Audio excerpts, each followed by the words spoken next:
Another misconception about piano playing is that there's not so much of this movement. You don't really rotate your arms. Piano playing doesn't really require you to do that. There's not a lot of rotation movement. It's more of an in and out and doing this calling. So here,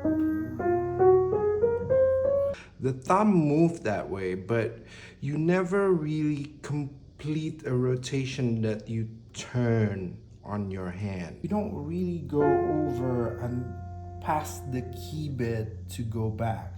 So there's no full rotate. That's what's causing you to turn on your hand if you still continues. But this retracts. Afterwards, it just retracts back. It retracts.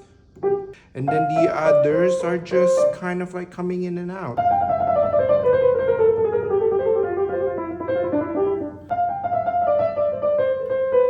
The thing about that is that this is gonna get you stuck if you do this. Movement afterwards, bring your palms. This is why the Bermuda Triangle is very important.